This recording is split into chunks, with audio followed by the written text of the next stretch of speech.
Hello मेरे प्यारे friend, कैसे हो? आशा करती हूँ आप लोग बहुत अच्छे होंगे। मेरे चैनल में आपका स्वागत है।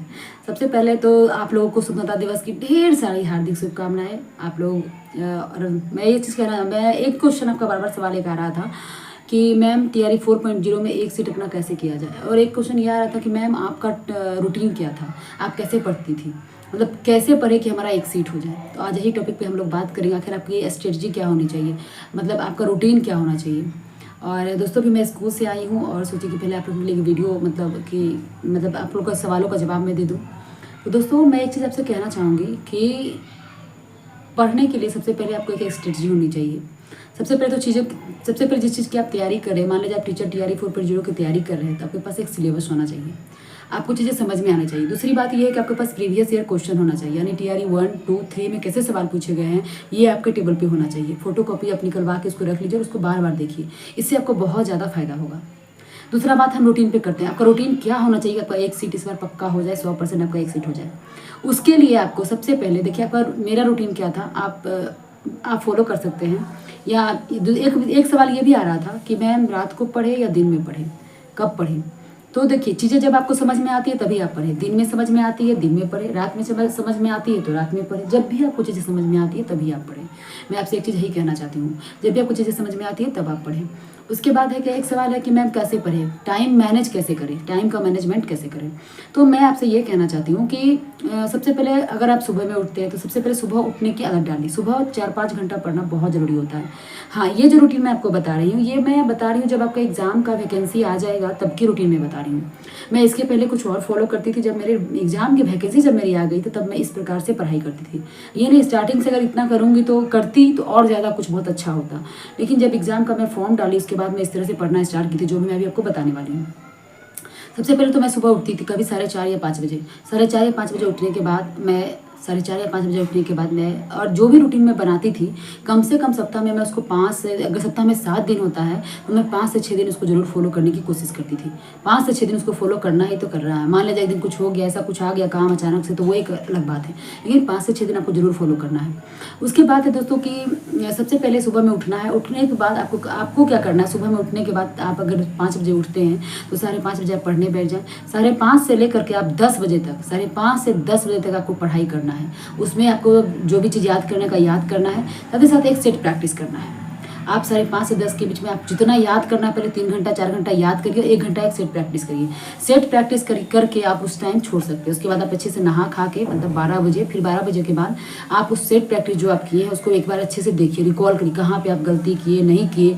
और जो भी पोर्शन में आपका गलती होता है, जिस भी सब्जेक्ट में आपका गलती होता है, उसमें जो चैप्टर गलती होता है, एक छोटी सी कॉपी रखें, उस पर आप बार बार उसको लिखें। उस पर आपको लिखने के बाद उसको जा करके किसी सब्जेक्टिव बुक से उसका सब्जेक्टिव उसका पढ़ें, फिर उसका ऑब्जेक्टिव पढ़ें, ताकि नेक्स्ट बार अगर आप वही सवाल को बनाए, वही सवाल नहीं, मतलब उस चैप्टर के कोई सवाल को अगर आप बनाएं तो आपका उससे गलती ना हो। अगर आप इस तरह से पढ़ाई करते हैं तो देखिएगा आपको मॉक टेस्ट में अच्छे मार्क्स आएंगे और अच्छा नंबर आपका आने लगेगा। इससे आपको बहुत ज़्यादा मोटिवेशन भी मिलेगा और आपका बहुत अच्छा रिवीजन भी हो जाएगा। आप लोग कहते हैं कि मैम रिवीजन कैसे करें? रिवीजन का ही तरीका है, जो आपका गलती होता है बार बार एक ही चीज़ को आप पढ़ेंगे। मान लिया जाए कि कोई चैप्टर में आपका गलती हो रहा है, तो नदियों के बारे में, नदियों से कोई सवाल आ रहा है, बार बार गलती हो रहा है, हम पूरा नदियों को ही पढ़ जाएंगे। तो इस तरह से अगर आप करेंगे तो आपको बहुत ज़्यादा फायदा होगा, बहुत ज़्यादा फायदा होगा। उसके बाद आप इसको अच्छे से बना के करके सब कर ले। उसके बाद मैथ में आधा घंटा समय दें, आधा 1 घंटा समय दें मैथ में।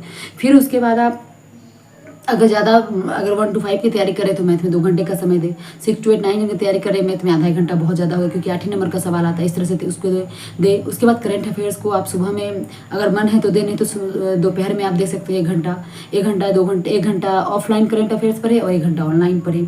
इस तरह से आप अपने रूटीन को बांटें। फिर जाकर के शाम में आप थोड़ा बहुत आराम करें, मतलब घूमें, जो भी खाए पिए करें, ये सब चीज़ें करना है। फिर रात में आपकी पढ़ाई, मतलब सुबह के 4 से 5 घंटा पढ़ाई और रात के 3 से 4 घंटा पढ़ाई, ये तो एकदम होना ही होना चाहिए आपको।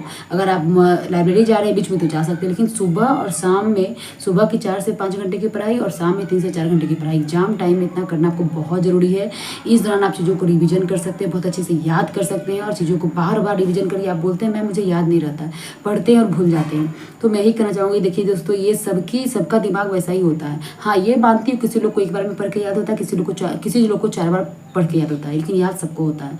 मैं यही कहना चाहूँगी कि बार बार चीज़ों को रिवीजन करें। रिवीजन करने से आपको बहुत ज़्यादा फायदा होगा, चीज़ें आपको समझ में आएगी, और कोई भी चीज़ आपका अपना तभी होगा जब उसको बार बार रिवीजन करेंगे। मैं यही कहना चाहूँगी कि देखिए, जब आप घर में एग्जाम्पल लीजिए ना, आप मम्मी पापा को बचपन से देखते आए हैं तो आपको उनका चेहरा याद रहता है। जब आप छोटे होते हैं और नानी घर, मान लीजिए हम 20 साल के बाद जा रहे हैं और हम बहुत बड़े हो गए, शायद मुझे कोई नहीं पहचानेगा, कोई भी चीज़। क्यों? क्योंकि उन्होंने मुझे रिवीजन नहीं किया, वो मुझे देखे नहीं बार बार, तो वो रिवीजन नहीं हुआ। तो वही, जब हम किसी भी चीज़ को देखते देखते मुझे याद हो जाता है, हम लोगों को याद हो जाता है। तो आप बार बार रिवीजन करें। और शायद मैं आपको बहुत अच्छे से नहीं समझा पाई इस वीडियो में, तो मैं सॉरी करना चाहूँगी। बहुत ज़्यादा फैन ऑफ क्यों अभी आई हूँ, पहली बार ये पहनी हूँ, मतलब साड़ी, तो अकबक टाइप का लग रहा है थोड़ा सा, और गर्मी बहुत ज़्यादा है। मैं आए तक साथ में सोची कि सबसे पहले आप लोगों से एक वीडियो शेयर कर दूं, और बहुत गर्मी है दोस्तों। अगर कुछ गलती हुई होगी तो मुझे माफ़ करिएगा। शायद मुझे लग रहा है ऐसा कि मैं बहुत अच्छे से नहीं आपको बता पाई हूँ, उसके लिए सॉरी दिल से। फिर एक वीडियो आएगी जिसमें बहुत अच्छे से आपको बताऊँगी। लेकिन आप इसको, मैं जैसा बोली हूँ, सुबह का 3 से 4 घंटा, शाम का 4 से 5 घंटा आप जरूर पढ़ें, रिविजन करें, बार बार चीज़ों को रिविजन करें। नहीं समझ में आता है, लिख लिख के रिविजन करें। रिविजन आप बहुत चीज़ें याद नहीं होती है, तो जाहिर सी बात आपका बेसिक कमजोर है। आप शुरू से स्टार्टिंग से 1 2 3 4 5 6 7 8 9 10 अच्छे से पढ़े नहीं है, इसलिए चीज़ें याद नहीं होती है, क्योंकि आप समझते नहीं है, बस आप रटते हैं। चीज़ों को लिख लिख के समझिए, नहीं समझ में आता ट्रिक बनाइए, याद करिए, मेहनत करिए, बस यही कहना चाहूँगी दोस्तों। और दुनिया में बहुत लोग, अच्छे लोगों के पीछे बहुत सारे पड़े हुए हैं, बहुत सारे, मतलब मैं आपको बताऊँ, बहुत सारे अजीब, मतलब क्या बोले, अच्छे लोगों के पीछे ना सब कोई पड़े रहते हैं। अगर आप में कुछ खूबी है ना, कुछ अच्छाई है ना, तभी लोग आपके पीछे पड़े रहेंगे।